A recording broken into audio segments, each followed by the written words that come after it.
Hi, everyone. Hey, massive love show to Jason Cox. Thank you for coming in. Woo! Woo! Okay, so massive news today, because it is Thursday here in the Philippines. We are live from the Philippines. Massive shout out to everyone in the Philippines. Woo! Massive love shout out to the Philippines. Massive shout out to USA. Massive shout out to Canada. Massive shout out to Mexico. Massive shout out to Brazil, Colombia. Woo! Massive love shout out to you. Massive love shout out to Ethan M, Jason M, massive love shout out to Aiden, my son, massive love shout out to you, massive shout out to Rowena, Wena, Babe's channel, massive shout out to you. Without further ado, we're going to get right into today's session. Um, let's get started. That's right, Jason. Let's get it started. Let's get the party going. Woo! Right? We want to massive love shout out to the entire world. We are a world phenomenon, right? We are a massive world phenomenon. We're constantly adding value. The rest of the world has not caught on to it. If they had, Jason, where would the price be? It would be through the roof, my brother. But they haven't. Thank God they haven't, because it gave us an opportunity to buy at lower values, which is awesome. Lower prices, not values.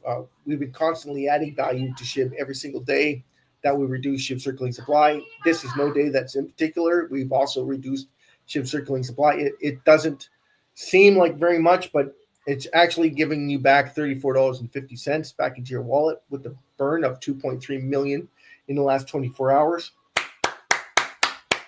Now, with the raffle, that would be about the minimum, right, Jason? The minimum is 550. Well, no, it's less than that now. It's about 480 million SHIB that we reduced if we were doing the minimum every single day. But you'd also see something very important about that reduction in the SHIB. And this is the whole point of what we offer isn't just about the reduction aspect of it in SHIBs. It's also the reduction in the amount of tickets that you can purchase. So every time we host an event, we show down the accumulation. Remember that we can only sell about 12 billion tickets. So as the price is the same, we're able to burn more SHIB. If the price jumps in price, of course, we have more tickets available for everybody, because you're not able to buy it with the same amount of money. Just common sense. As we reduce, and we should be reducing, we should be gaining in price, because the price should be following value. It just hasn't yet. It hasn't followed that value. Now, someone would say, well, 400 trillion, realistically, SHIB should be at around 7 zeros. Yeah, okay. Half of the value. So, with that in mind, it's Marchie's birthday too, right?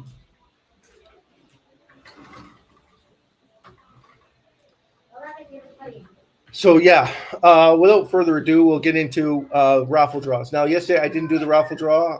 Sorry, but we were busy enjoying our vacation. If you can imagine that, we're sitting in the Philippines trying to enjoy some time away from everything. The robust means of sweating our bag off. Plus 33 yesterday, which was awesome. Yeah, I was even sweating at night. You can believe that or not. Yeah, so we had 7 people come on yesterday on the. So we're having 7 people come on. That's really short shy of 300,000. Like I'm shocked that we didn't, breach that at all, Jason. 300,000 is what we said we would need to be successful with the raffle draw, and it hasn't caught on to the world yet. So I'm shocked to that too. The rest of the world has not, even paid ear to it. I don't know if they figure it's just a hoax or what, but for them not to even look at the raffle is beyond me. Like, I would have thought just on within just speculation that people would have just come in for curiosity's sake, but they haven't. I don't know why. They've been deferred from looking at the channel or looking at the website, SHIB5050raffle.com. It's really hard, I know, for a lot of people to understand that whole concept of the raffle, but the whole idea of the raffle is to bear witness to the facts. The facts are SHIB is reducing its circulating supply on a daily basis. Even with the ticket sales, you're seeing the amount of tickets that are available goes down as the price goes up. As the price goes up, more and more tickets become available. As the price goes down, there's less and less tickets available. I thought that would have spiked some interest, or at least been able to promote what we're talking about here. Therefore, without further ado, the update on the SHIB raffle. Of course, we can't host a raffle without ticket sales. And that, again, is due to the fact that the message just isn't getting out there. I'm sorry. And you got to pardon me. I gotta make a short pit stop here, guys. Sorry, but I'm gonna keep you tuned. I'm gonna get the music going.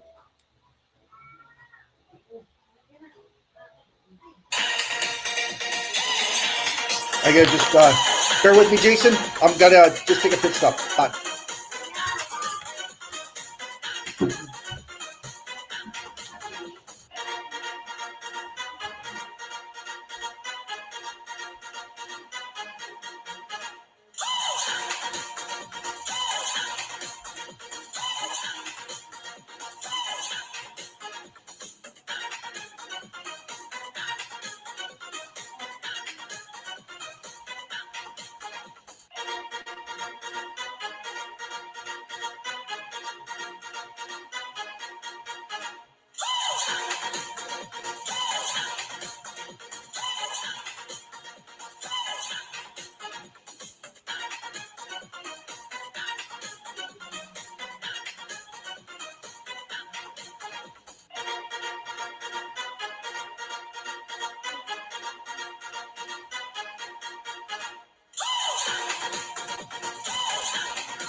Woo!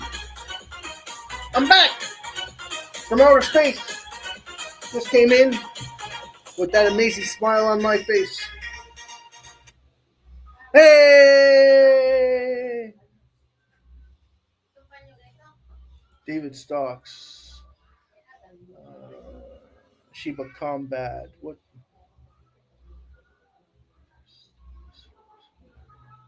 Is,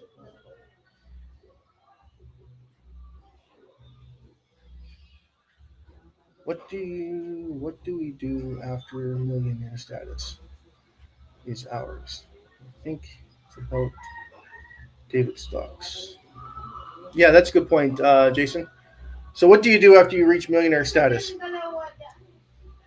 The choice is actually up to you, right? I'm going to tell you this right now, Jason. Okay, if you're sitting on 50 million, let's say you're sitting on 50 million SHIB right now. At a dollar, that's $50 million. Okay, and how many of us are going to start taking money off the table and putting it in fiat currency? How many? Right? Raise your hand if you are. Okay, and then make sure you make a comment at the bottom there telling me exactly that you're planning on selling your SHIB and getting into fiat currency, putting it in fiat currency. How many people are willing to do that? Okay, that will tell you exactly how many people are looking at the short-term gain.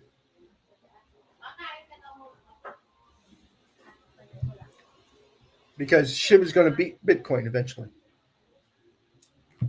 Eventually, not right away, but eventually it will surpass Bitcoin. So just keep that in mind of everybody of where SHIB is headed. Okay, so again, you're first to the punch bowl. So SHIB getting to 50,000. Sure, SHIB getting to a cent right now is like a miraculous dream, right? Everybody's got this miraculous dream that SHIB's going to get to 1 cent this year. In order for SHIB to get to 1 cent this year, a lot of things have to happen. Which hasn't, thank God. But any one of these particular scenarios that we've given, and I think there's 13 of them, besides the SHIB 50-50 raffle, of course, the SHIB 50-50 raffle will make it happen 1,000 times faster. Because we're doing two things at the same time, which no one else is talking about, but we do two things at the same time. We're giving back to the community, yes, and then we're enhancing the demand, all at the same time. So not only are we getting more people coming in, but we're also reducing massive amounts of SHIB at the same time. So that does two things. It's not burning a candle at both ends. It's like burning a candle at 8 ends. And it's all going towards one center point where it's just going to explode. And what I mean by inevitable, it's inevitable regardless of whether or not SHIB raffle takes off or not. It's inevitable that SHIB is going through the roof. It just hasn't caught on yet, and it's shocking that it hasn't. And thank God it hasn't, but eventually it's going to. Now, the U.S. is all about confiscating. It is all about confiscating the currency. Now, the only problem is with that is SHIB is worldwide. So in order to confiscate it, they'd have to prove to the world that U.S. needs this more than anybody. We're the highest debt level. They could mention that. They could. But the thing is, they can't manipulate just the American people. If you manipulate everybody into selling their SHIB. They've done it before with Bitcoin. Okay, guys, don't think it's not impossible. Because they did it with Bitcoin. They put people in prison and told everybody it's a fraud. Even I thought that Bitcoin was a fraud because the U.S. government told you it's fraud. Period. So what happened? Everybody got out of it. Everybody that was in it got pushed to jail. So, and then they got all their Bitcoin got confiscated because it was criminal activity that they're talking about. But anybody using fiat currency to buy marijuana, to buy cocaine, could all go into jail because you're using it for criminal intentions. Anyone buying a gun using your fiat currency could go in prison. Does that make any sense to anybody? That's what they were pushing. That was the narrative they were pushing on people who own Bitcoin. But if you use fiat currency, no, that's okay. It's okay to use fiat currency to buy drugs. It's okay to use fiat currency to buy guns. It's okay to use fiat currency because that's what it's intended for. But you use Bitcoin to do that? And then the people in control of it don't have any say over it. They have zero say over it. If anyone wants to use your currency to do illegal activity, you're going to throw everybody that came up with that currency in jail? Are you kidding me? Give me a break. It has nothing to do with anything. You can't. That's like imposing rules on the gun makers. Who do you throw them in jail because someone committed a crime using your gun? Of course not. Because they're not the ones that shot the person. They're not the ones that held up that bag. They're not the one. How can you call them responsible? And then, you got to help with the families, the victims of those families. Oh, okay. So you're going to push the narrative. Why don't you just make it illegal for everyone to have a gun then? And then anyone caught having a gun is thrown in prison. You can make that narrative. And that goes for military. It would get sanctioned across the nation. It goes for military. You can't own a gun if you're military. And anyone that comes back from the war shouldn't have a gun anyway because their mentality is not the same as if they were in war. It doesn't hold the same functionality of it as war. So why would they own a gun unless, of course, you could own a gun, but you can't shoot that gun, right? So either they welded material into the barrel or took away the firing pin, but you shouldn't even have it in the first place. If that's your narrative, right? But and each country has a different narrative on weapons control. Like Canada has, you're not allowed to have a weapon. That's not true. You can have a weapon, but you have to have it registered. And if it's registered, okay, so rifles, you don't need to register them up to a certain point. Once it becomes a sniper rifle, of course, you have to have it registered. But most don't register them because you have to register them every year, and in failure to do so results in a fine. The fine is ridiculous. It's almost like shooting somebody. For instance, in Canada, you shoot a moose instead of season, $5,000 for poaching. $5,000. Now you shoot somebody, you don't pay a fine, you go to prison. Well, you shoot an animal and it's called poaching. It's $5,000 plus 6 months in jail. And then if the animal activists get a hold of it, you could spend up to 20 years in jail. Lifetime for shooting an animal that you're using it for food. You kidding me? And if they get a hold of it, they go overboard. And then they talk to the judge, and the judge honors the 20 years. You get the 20 years, but the problem is with the 20 years, you can only do, even if you do a 6-year time, you're still looking at 3 to 5 years in jail for an animal that you're using to feed your family. Are you kidding me? It's treated like a person. It's even worse because you still have to pay the fine. You still have to pay the $5,000. And then you had a loaded weapon, there's another $1,000. They could charge you with all these accounts for having a loaded weapon when you're not supposed to have a weapon at all. And then you shot an animal, there's even more. So it could be conclusive, right? So it could end up being $5,000, $6,000, $7,000 in fines that you have to pay, plus the 20 years in jail. If the animal activists get a hold of it, and they'll talk to the courts will plead with them because they don't want any backlash. It's like, are you kidding me?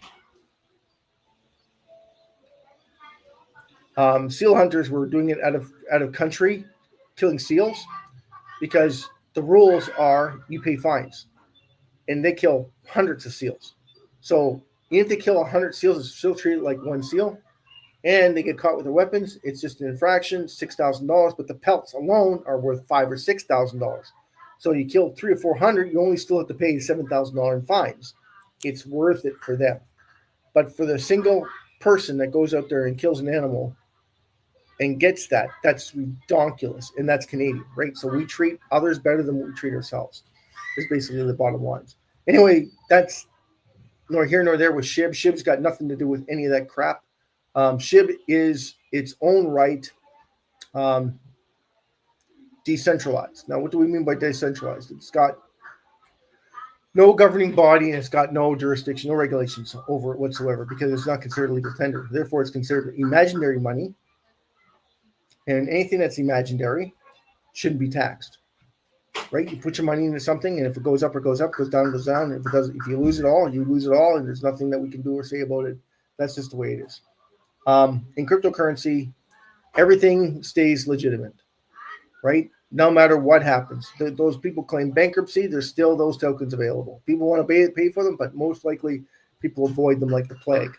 So you got to keep. That's why you got to do your due diligence, because everybody wants you to buy their crap. So if they lost money, they want to make sure that you, in turn, lose your money by having them buy what they want you to buy.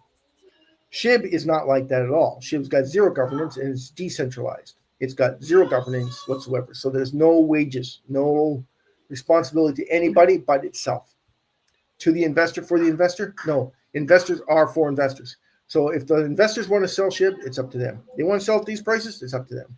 Like I said before, SHIB is like owning a little piece of land. Every time we reduce the circulating supply, we're adding to that land. So now you're willing to sell that land for, you've gotten 5 times more than that land. You got 5 times more than you bought it for, and you're willing to sell it for less. Well, that's on you. That's on you. And it's completely on you as the investor. Now, some investors say that we are looked on as a cult, SHIB cult. Is Bitcoin a cult? Is Ethereum a cult? Because some people would say that about Ethereum. Some people say that about Bitcoin. You don't sell it. But obviously people sell it and pay and get fiat currency because they can use the fiat currency to buy and sell goods on a regular basis. Bitcoin still is working out the nicks and knacks to it. But for the most part, they can still trade it into fiat currency at will. SHIB, no one's going to trade SHIB currency at will because of the value that it's sitting at right now. The rest of the world hasn't caught on to it, and thank God they haven't, because now you can buy SHIB at a very reasonable rate. Is SHIB still valuable today compared to 50% gain? It was 15 something yesterday, and it went up. That's awesome. It went up 50% from 12. It's still undervalued, guys. And right now it's trading at 14.045 currently. Again, somebody who gets more land and sells it for less is on them. That's the truth of it. So when they don't see the value in it, they don't see the value in it, they'll sell it. And therefore, they're not educated in SHIB at all, period. Not one of them. Any seller that sells SHIB today is not educated in SHIB, period. Okay? And if they are, they're under the fanaticism that it's going to go down further. And it could. Absolutely can go down further. It can also go up, just like that, like a light bulb. Right? Click on, click off. And it can go just as fast up as it did down. Absolutely. Until people become more aware of it, until organizations start taking advantage of it, you're going to see SHIB do these little fluctuations. But eventually, this is going to stop. When is it going to stop? We don't know. It could be the time that we start selling raffle tickets. And we start selling raffle tickets, that's going to change drastically. Not right away, but drastically increase everybody's wealth. Pretty much within 2 weeks. I'm going to say guaranteed 2 weeks, because it takes 4 days for people to realize what's going on. And then it takes a few more days for them to catch on what's going on. For instance, we are down 400 wall holders from yesterday. We decreased 400 wall holders, which means those were traders. Anyone that looks at the markets and goes, hey, you know what? I don't need to be in SHIB. I don't want to be in SHIB. There's more opportunity somewhere else. Everybody else is trying to sell you something better. Notice that? Everybody else is trying to sell you something better. Why is that? Because they want you to buy their stuff. They want you to buy their tokens. They want you to buy their stocks. They want you to get into Forex, because Forex is extremely dangerous and extremely risky. You have to do a lot of research, and even then, you still make mistakes. People make mistakes. Okay, you make money today, you lose money tomorrow. But you don't realize that you have to have 3 times more wins than losses. So you're only allowed to lose once every 3 winnings, and then you're ahead of the game. Okay, if you lose 2 out of 2, you lost money. You have to win 3 out of 2 times. Okay, so every time you win, you're only allowed 1 loss. So and that's just to break even, guys. That's just to break even. You need to win 3 times to win money to 1 loss. Okay, so it might seem like a 50-50. It's not. It's not 50-50. Okay, it's win 3, lose once, and then you're in the money. But you're not in much money. Okay, You're only in 25% of what you staked. Everybody misses this concept of forex. Okay, that's getting away from SHIB again. Where do we want to go when we hit our target range for SHIB? Now, you can take your money out and pay off your bills, pay off your mortgage, pay off and buy a boat, buy whatever you want with it. It's your money. You do what you like with it. For most people, it's going to be about liquidating, right? I'm going to take it out, and I'm going to start using it for me. I'm going to spend it on what I want. So I'm going to turn it into fiat currency. Now, what fiat currency are you going to turn it into? You can turn it into pounds. You can turn it into whatever currency is available that's up and up. Okay, so like Singapore dollar, right? Or Singapore currency is up. Let's go into worldwide debt clock again. You're not going to sink it into something that's losing value. I guarantee you that no one should be doing that. Okay, so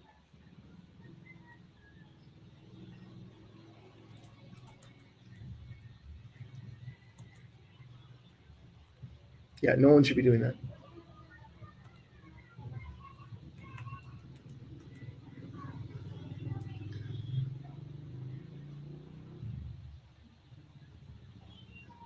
Okay, this is the International Monetary System monitoring the debt. 24-hour global monitor. This is in 2024. We don't want that. We want now, right now. So live debt clock.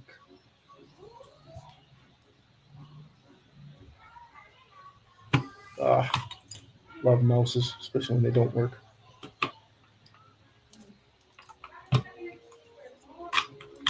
Gotta reset the battery all the time in this thing. Okay.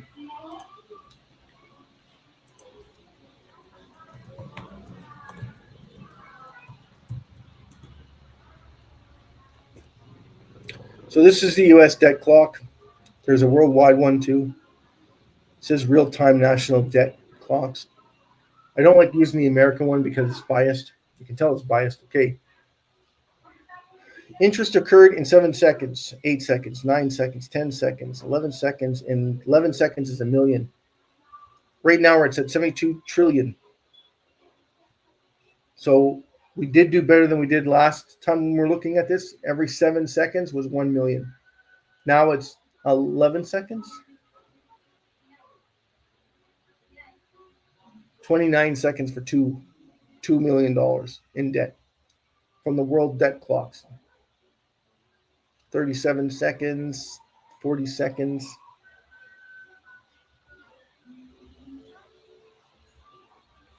46 seconds, 48 seconds, 50 seconds, 54 seconds, I'm thinking. Yeah, 54 seconds to hit 4 million. Wow. So it's almost 5 million every 5 minutes. 1 minute and 10 seconds. So for every 1 minute and 10 seconds, we lose 5 million SHIB. 5 million SHIB. We lose 5 million to debt every minute and 10 seconds. So if you do the math on it,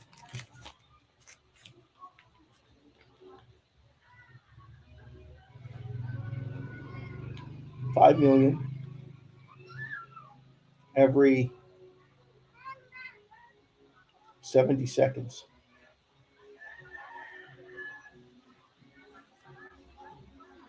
So you divide it by 5 million divided by 70 seconds will give you the amount, right? So it's 11.5.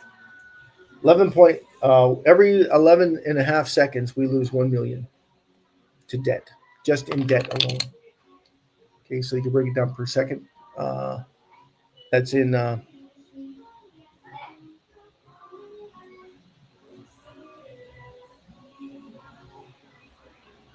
yeah, it tells you that's how massive that is. So that's horrible. We'll go to the U.S. debt clock now because it's the easiest one to track, even though it's completely U.S.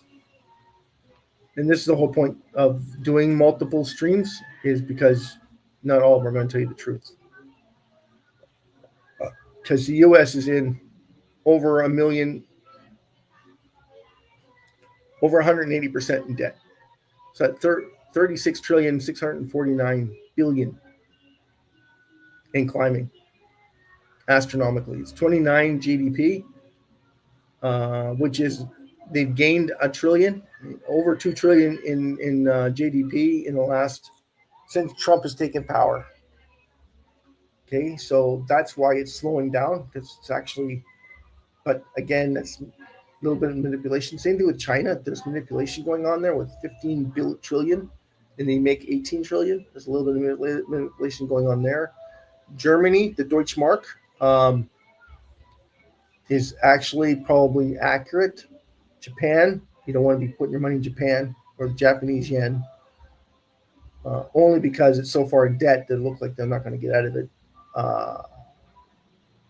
So the best one right now would be, okay, Italy's in trouble, France is in trouble, Brazil is always in trouble, but they look like they're fishing their way out of it if they can keep their spending in check. We can't, and we're Canada, so you won't be putting your money there. Argentina, see, Argentina says they're in trouble, but how can they be in trouble if they're 575 billion and they make 618? That makes 0 sense, right? So I wouldn't stick my money there. Australia is not looking too bad. It's only at 60.88%. They're 700 million in the good right now. So that gives you a little bit of believability. Belgium, I'm afraid, and massive shout to Belgium, massive shout to Greece, massive shout to Indonesia, Ireland, Scotland, Korea, Mexico, Nigeria, Norway, Poland, Finland. Massive shout out to you. Massive love shout out to Sudan, Spain, Switzerland, Thailand, Taiwan. Massive shout out to you. Massive shout out, love out to Turkey. Turkey's looking pretty damn good right now. I don't know if they've accepted the Bitcoin or not. I know they're looking at SHIB 2 years ago, infiltrating it. They just said that the volatility was not in their best interest, but I disagree with them. The volatility gives them the opportunity to acquire more at a lower price every time there's a dip. And then they could just borrow it and then reduce the borrowing cost by offsetting it by reducing the SHIB circulating supply. It's just that simple. That's how it works. So right now their national debt is in the billions, and they make 1.3 trillion. So they're actually doing pretty good. So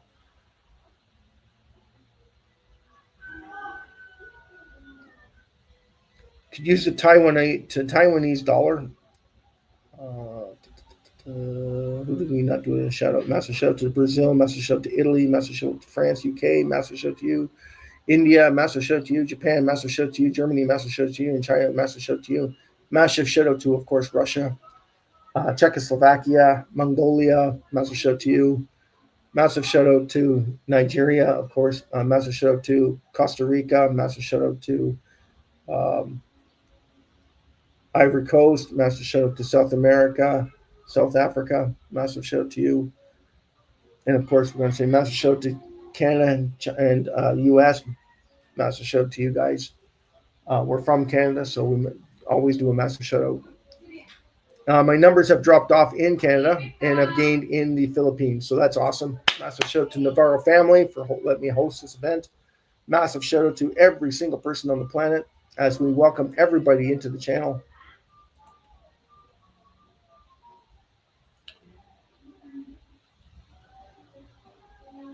About dividend stocks. Okay, yeah. So, Jason, as you migrate into your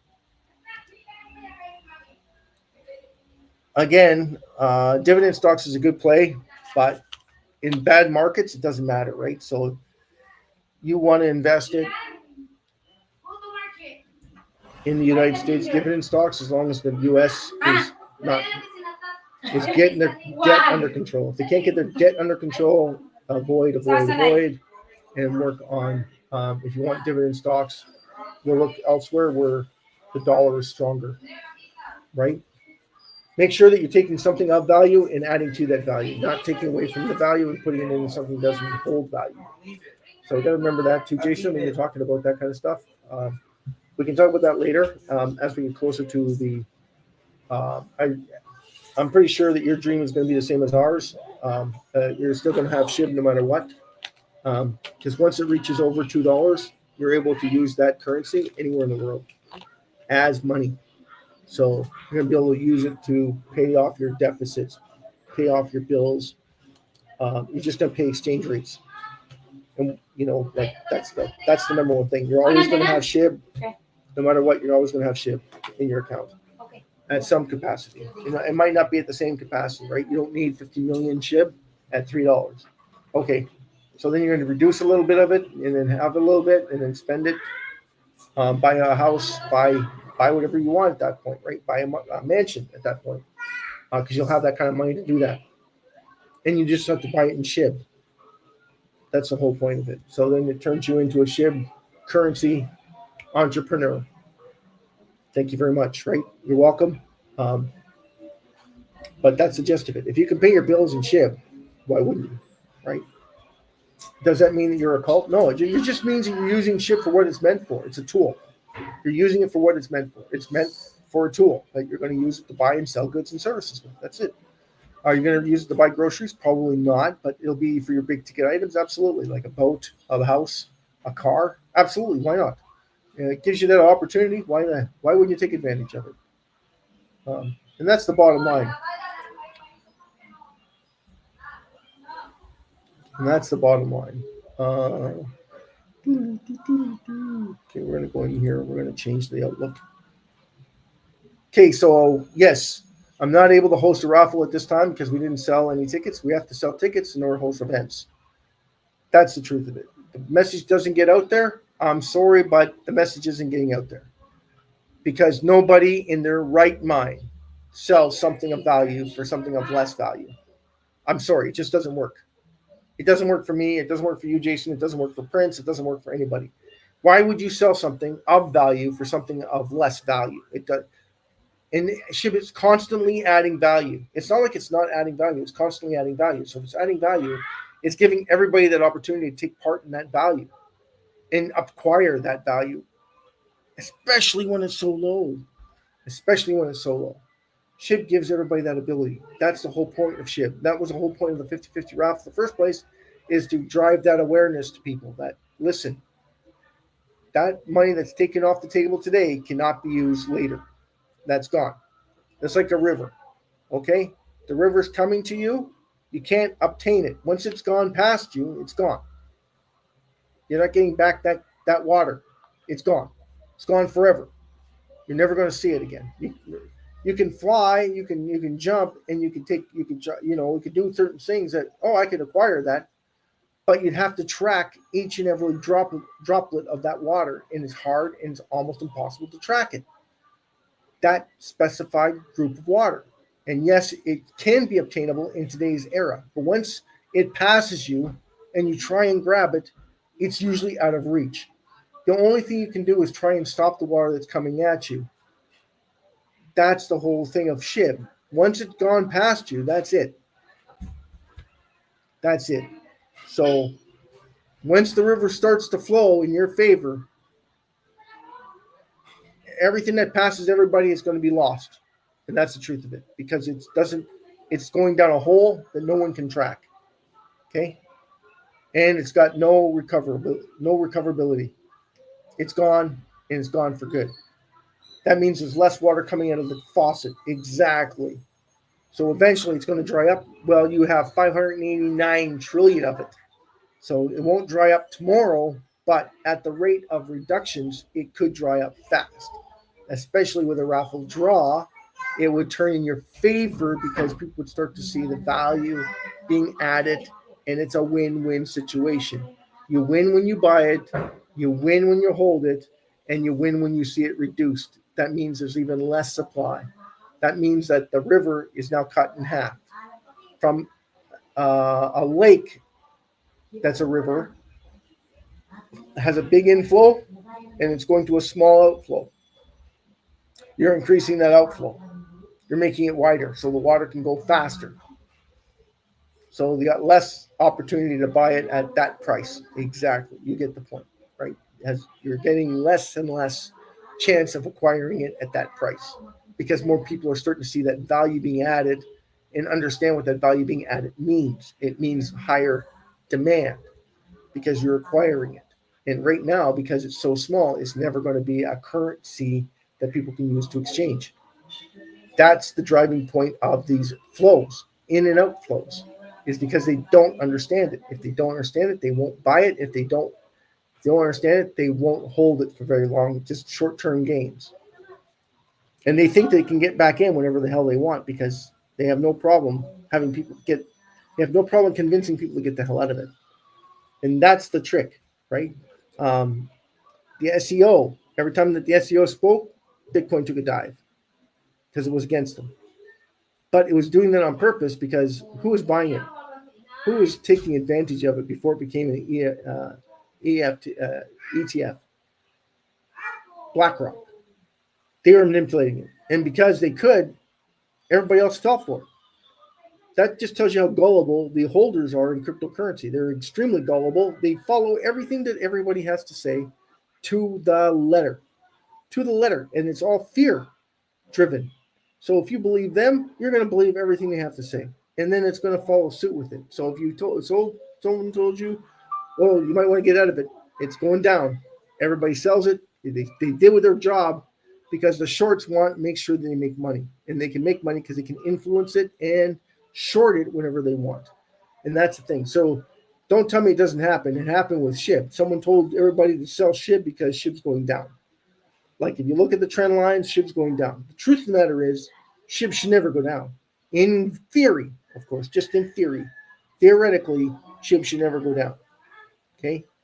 Because if it's always adding value, people should be aware of that value and drive the price up. If someone tells you to short it, that's when you buy more. Because they're looking at liquidating it. They're looking at shorting it. So they're not actually buying it until it gets to a certain price. They want the rest of the market to do the same thing. So they're trying to tell you to sell it. That's the bottom line. And it's only in SHIB that you can follow these rules because it's the only one that's adding value to its currency. And that's what sets it apart from the rest of the currencies that are out there. It also means, Jason, that it's the only one that's giving you back money. And if you want to put it in dividend stock, I understand the whole concept of dividend stocks. Trust me, I went through this 3 years ago. Putting it in dividend stocks makes a lot of sense because no matter what, you're going to make money because you're given money every single month as long as they're making money. But as soon as they stop making money, they're looking at cutting the dividend. Okay. Now, do they cut the dividend? No, they don't cut the dividend right away because they want to attract more people. So the dividend attracts more people. So the whole purpose of the dividend, but even them get taken up in real estate injunctions that they can't keep track of. So it's like me and you. We have a real estate house, okay, or a condominium. Our condominium is charging $1,200 per room. So on average, it's $1,200. Okay, some rooms are more, some rooms are less, but we base it on the two bedroom categorization. So the one bedroom is at $900, the other bedroom's at $1,200, the next one's at $1,500. Okay, but our average is roughly around $1,200. Okay, we have 30 rooms. We rent out the whole complex the first 2, 3 years, 4 years. We've rented out the whole complex. We're making the max amount of money. And because we're not growing exponentially, we offer dividends. So we're making X amount of dollars. We give back X amount of dollars toward the dividend, a percentage of that on an annually basis, and we break it down by monthly. So if we do 60 cents on the dollar for every dollar we make, so 60 cents towards everybody, that gives you how many? It gives you 5 cents in dividends a month. So every 15th of the month, you're going to pay this dividend, but you have to hold it for 30 days before you're able to collect the dividend. So the first 30 days, you make nothing. You make zero. Okay, for everyone that buys into yours, they make zero. And then you have to issue the dividend. So what happens is a little while longer, we only can rent out 50% of our units. So we're losing 50% plus our expenses. Okay, so our expenses didn't go down, they went up. And they went up by 20 to 30% in 3-4 years. Okay, so our expenses went up 30%. We're still missing out on that money. So what do? We have two choices. Either we borrow, which means we have to go and issue rights into the stock, which we know we can't do because we're a dividend paying stock. We asked the shareholders for more money, give them the rights to it. So it gives us a little bit more time to make payments because we're still paying the mortgage off on these units. So what do? We have to do 2 or 3 things. Now, we only rented out half the place. So now we reduce the price to get the initial people to come back in. So we give them security deposits of 50% of the rental to get them to come back in. So we are able to attract 25 to 30% more. So we're still at 20% less capacity than we were before. We have more capacity, and we still offer, later on, we'll offer them 25% of the total security clearance that they need. And any damage that they incur, they're going to pay them in full without using the 25%. So the 25% we pocketed, basically, so that we can show the shareholders we're making money. But we have to issue rights in order to send out advertisements to reduce that rental capability, or we're depending on word of mouth. If we depend on word of mouth, it's going to take longer. Shareholders have zero patience. You know that. So what happens is we have to issue that right away. We offer rights to the shareholders. The rights to the shareholders, after 45 to 50 days expire, we have to pay that money out to the shareholders. So in order to do that, we offer incentive programs so that we can rent out those units even further, zero to rent out the rest of the units. So then when we rent out the rest of the units, other people are leaving, understanding that, hey, wait a second, I can leave, and then I can come back, and there's zero security deposit. I get my full deposit. You understand the circumstances of it, right? So they leave, they come back, and but at least we are able to get them back. That's the number one thing, right? So once they leave, but we miss out on that month, the 2 months or 3 months that they're out of the condo. And each one are going to do the exact same thing. Everybody who bought are going to get their money back, and then they're going to come back in if they haven't destroyed the place. If they have destroyed the place, don't worry, they're not going anywhere for 10, 15 years, right? Because they're going to fix it themselves. They're going to make it better for themselves because after a certain period of time, they start to realize that, hey, I'm the one who has to live here. They're going to fix it, regardless of what everyone else has to say or what everyone else is doing. They're the only ones to fix it. Well, SHIB is the exact same way. That's why we want to get away from dividend stocks, Jason, because they all follow the same sort of guidelines and rules and stuff, unless you're putting your money to where the currency is actually doing better, right? So UK is doing better. No, UK is not doing good. So you have to look at the debt charts and figure out which one you're doing. So Taiwan is not bad. So you can stick your money in Taiwan, or you're going to stick your money into the Netherlands. Netherlands is a good one. Norway. But you're going to go with the lowest possible denominator. Russia. You can't put your money in Russia. It's the same thing with China because they're communism. There's not capitalism, so you can't stick your money there. So Saudi Arabia, you can stick your money in Saudi Arabia. So that gives you that. Hello. I'm live. Turkey. I wouldn't stick my money in Turkey. Taiwan would be another good place to put your money.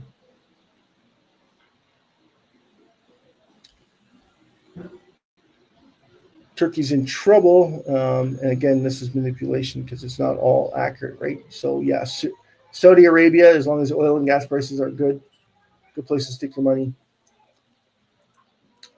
Canada, US, not a good place to stick your money because they're negative territory.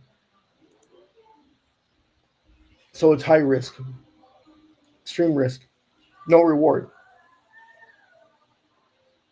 Okay, so paying stocks is a good idea, as long as the country is okay, and because most dividends is the whole idea of a dividend is something of real estate, some sort of form of real estate that you're going to stick your money into, something that's going to make you money and you're going to get a higher gross rate of return.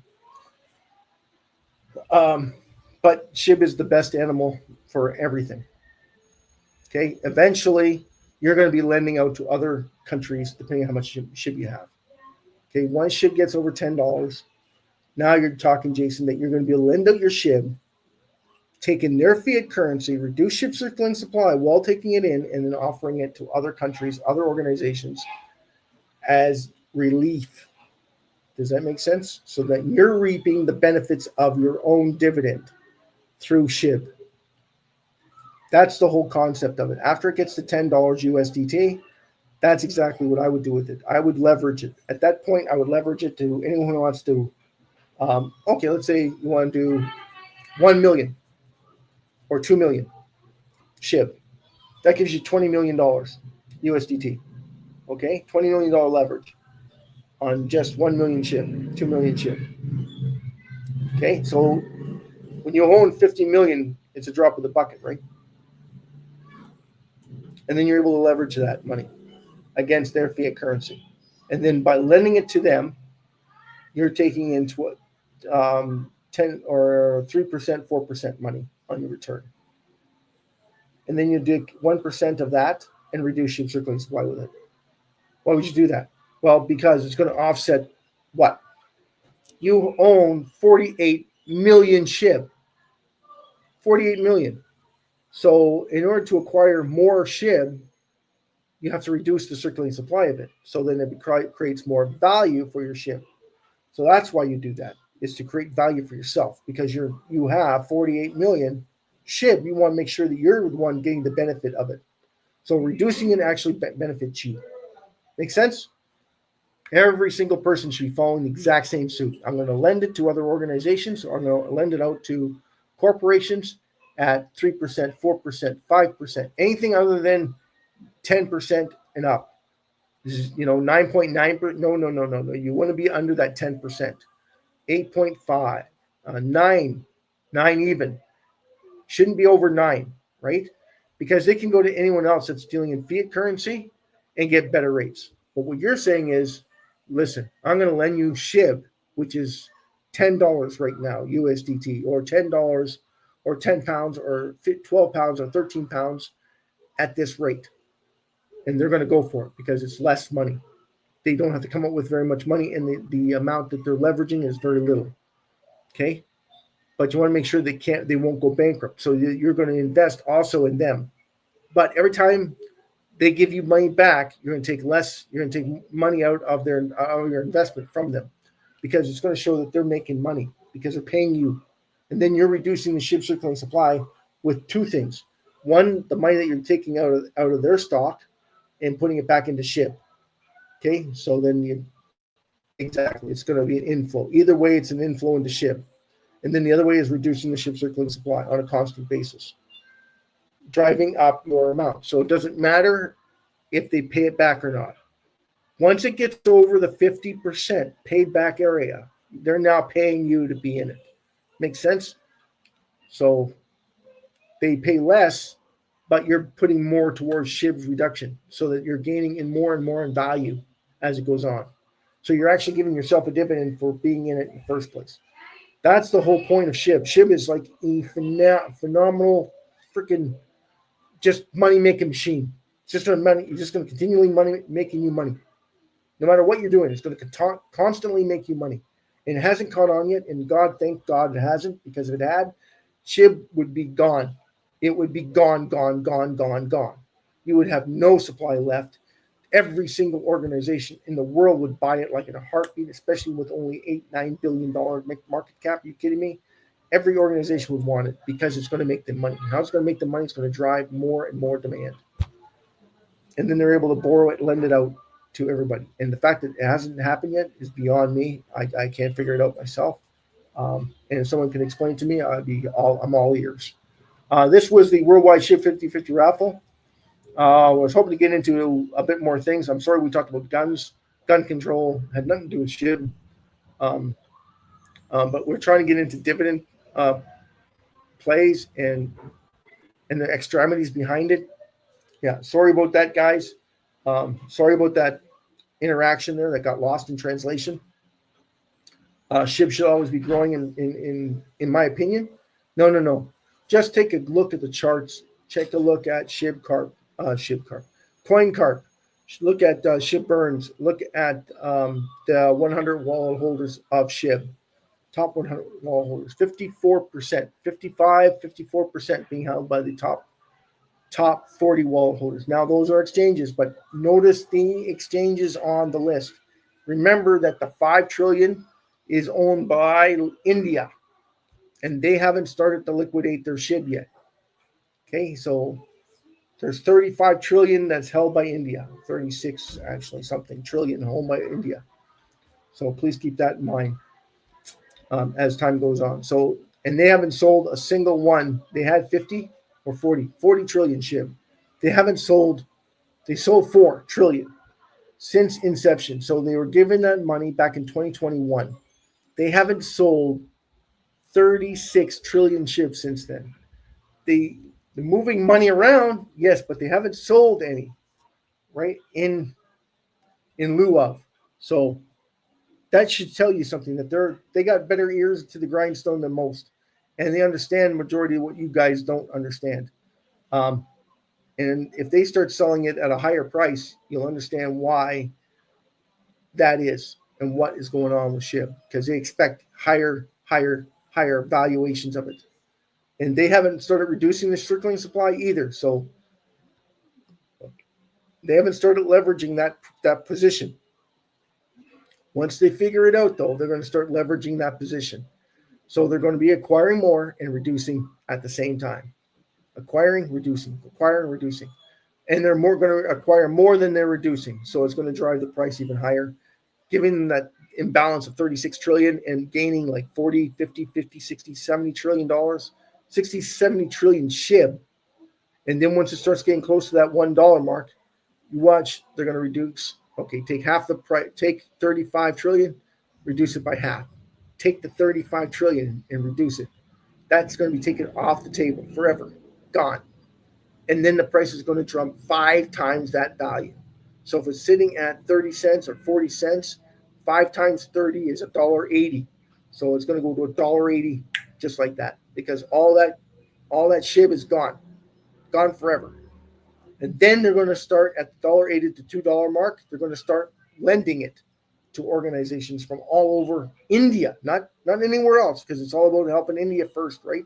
So that's what they're going to do. They're going to help India first with getting themselves situated, and then they're going to have all this stuff from India being bought and sold to other currencies all over the world. So whether it's mobile homes, whether it's micro homes, whether it's kitchen sinks, stoves, tops, everything you could think of is going to be made in India and then sold to the rest of the world. And then every time that they make $10 or $5, a portion of that's going to go to reducing SHIB circulating supply, driving up even more demand for SHIB. That's the whole purpose of that concept. That's why I said you guys don't understand what that means, what that driving force is going to do for SHIB. Like, it's fanatical of how you like, and it hasn't caught on yet. Thank God it hasn't, and God bless you if you have caught on to it and you've taken the chances on it. Not taking a chance, but understand what's at risk at this price is phenomenal. So it's good for you that you've noticed that, and it's awesome. Jason, I'm going to try and educate you more on it. If this was about you educating the world on it, that's awesome. Congratulations, brother. You did a hell of a job. Okay. Because that's what it's all about, is about catching on to what's going on. And where can you go from there? Like I said, Jason, you want to use it at that point to pay your bills? Absolutely. You want to figure out ways that avoid paying bills, like going solar, going wind, moving to a different country that allows you to go solar and wind at the same time, along with getting batteries. Just remember the batteries have to be replaced every 3 to 4 years, as long as you're understanding that concept. The solar panels only last 10 years, so please keep that in mind when you're buying solar panels. They only last 10 years, and then you have to replace them. They're expensive to replace, by the way. They don't go down in value. Everything goes up in value, right? Notice that? Everything goes up in value, except when it comes to your SHIB currency, which is right now ridiculously low. But that's just the way it is. It hasn't caught on yet, and For all those that are jumping in, thank God it hasn't, because now you're able to jump in at a very reasonable price. And if someone says to you that is this a good time to jump in? SHIB is always a good time to jump in. But how much do we tell them to invest? Only invest a lottery ticket's worth, because it's so low, you don't need to. You don't need to stick thousands of dollars into SHIB. You don't even need to stick $1,000 in SHIB. It only costs you $15. And every time that there's like last 2 weeks, 3 weeks, 4 weeks, you could have bought a lottery ticket the whole time through. Every week, bought a lottery ticket's worth.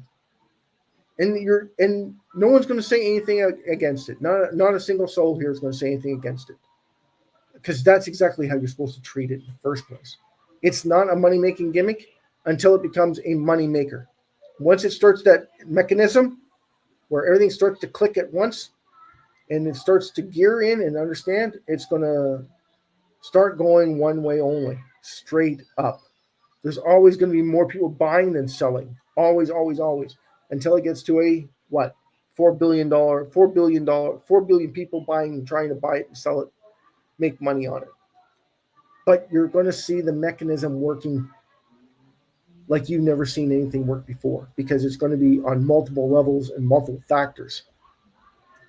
Like I said, because everybody wants to take part in it, because everybody wants to be a bank, central banking system, where those gears are all working all at once, where you start to see that there's more demand building because there's less and less supply. That's what SHIB is going to do. And it's going to do it for every single person on the planet. And it hasn't caught on yet. Thank God it hasn't, because once it does, it is going to be magnificent. It is going to be something to watch. You'll never see anything like it in history, because SHIB is nothing like anything you've ever seen before. Period. Never happens, guys. This never happens. And you know what? You can thank God later. You can thank whoever you want later. Thank us. Thank Jason. But Jesus Christ is King. Okay? Jesus Christ is King. You know, all the glory goes to our Father in heaven. Absolutely. So if you haven't found Jesus Christ in your heart, I suggest you find Jesus long before the shit takes off. No, it's got nothing to. One doesn't have nothing to do with the other. It's just that this never happens. And thank God that we're given this opportunity from every aspect of it. Like, people just don't understand what this means for everybody. It means wealth creation for every single person that understands economics, and anyone who understands accounting, of what exactly the mechanisms that are going to happen.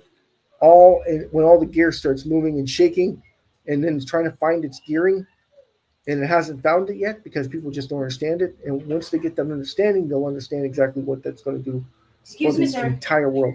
Thank you, and have a great and wonderful day, everybody. Peace out. I was hoping to keep this short, Jason, but you know what? That's just the way it works. That's how the cookie crumbles. Anyway, thank you, everybody. I'm going to rock you out. Love you all. Peace be with you. Woo! Woo! Dance. Woo!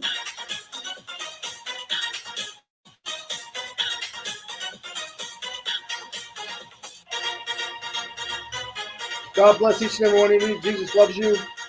Take good care, everybody. Have a great, wonderful rest of your day.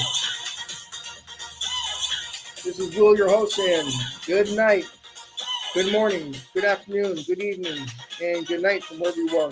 Jason, always a pleasure. Prince, thank you so much for coming to the world, Philippines. Thank you so much. Have a great and wonderful rest of your day, everybody. Woo! Hope you enjoyed the show.